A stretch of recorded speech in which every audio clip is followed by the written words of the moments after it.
Hello and welcome back to Teslanews. My name is Marian and I'm your host today. And we have some, pretty interesting news from Germany that I would like to share with you.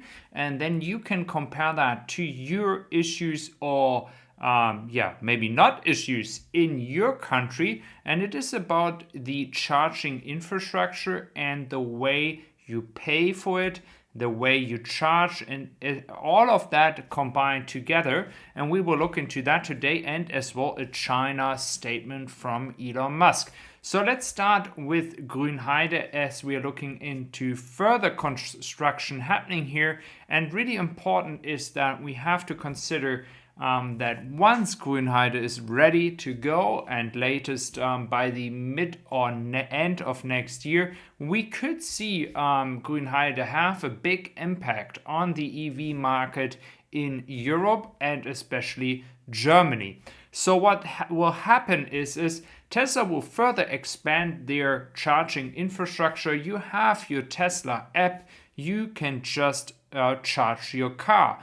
And you're just going to pay by credit card. You have a monthly bill whatsoever. That's an easy way Tesla offers you to charge. But in Germany, for those that don't know that, we have around 40,000 stalls where you can charge. And this means there are a lot of local companies. Sometimes it is the city itself, or it is a gas company or electricity company that just have their own electric cars or the own electric infrastructure.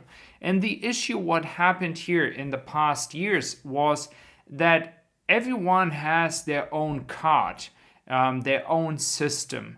And what happens is when you want to go from one place from A to B in Germany, the people are not frustrated about the EV or the car itself. They are really frustrated about the charging capabilities and the time it takes not to charge your car, but to deal with all the issues getting to charge your car. So this is a big thing here, and now the government, and you might laugh about that, but the government decided we have to put some rules in here, and they said that they want by 2023 that almost like all new stalls get debit card and credit cards mandatory.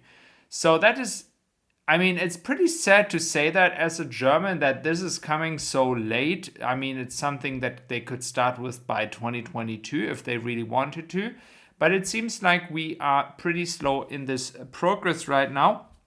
And there's a lot of critics out there because people say, well, why don't you include, for example, PayPal, Apple Pay, or any other kind of electronic payment system that is a part of debit card, which is pretty popular in Europe, but it's something that is fading away more and more because people use credit cards or they use electronic or online providers in the finance industry. So we have to see how this is gonna happen in the future. But I just wanted to share that with you, giving you an update what's happening here in Germany in this case, because it also affects the decision of people owning a Tesla, because you're not always gonna have a supercharger around the corner. You have them at the freeway or some streets, local streets, but you don't have them at every corner. So you have at some point to charge your car at a different provider. Looking at China, actually Elon Musk made a statement about the Chinese EV market, which is really interesting. So we will look into that now. So what he did is he actually said, he believes that the EV market in China is really good and it's going to improve even more in the future. And he also mentioned that the Chinese companies do a really great job in being a software company. And he also stated again, Tesla not being just a car company, as we all know that, but also a software company and energy company. And he said that these Chinese companies do a great job. And I have mentioned NIO, but also Xpeng is moving to Europe, and this is making the market in Europe even more tough, even more competitive for as well the German car makers. And he also said that people in China are really having a high standard and high expectation when it comes to software, the interaction with a car and a product in the software tech industry. So you have to provide a perfect product. And this is something that Tesla will also do hopefully soon in Austin. But he also mentioned the FSD. And when we talk about the FSD, there's a lot of controversy. There's a lot of issues. People saying it's never going to happen. And some say, well, it's going to happen in half a year. But he said he is staying with his point that the FSD, full autonomous driving, won't happen only with the optical sensors. So these sensors won't achieve that. He has to use the cameras.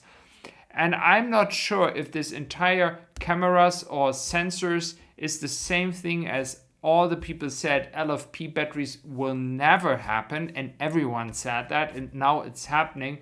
It's something that we have to wait for if Elon Musk was right here, or as he mentioned as well, maybe it could be a compromise and some sensors will come back for like these last 2% that they are missing when it comes to the full autonomous driving. So let's see how this is gonna happen. So in Austin again, I hope we will soon see cars coming out here of the factory. I mean, I'm really excited to see that. I'm again saying when you look at the Tesla stock over the past 6, 7, 8 weeks, we have passed the downtrend a long time ago.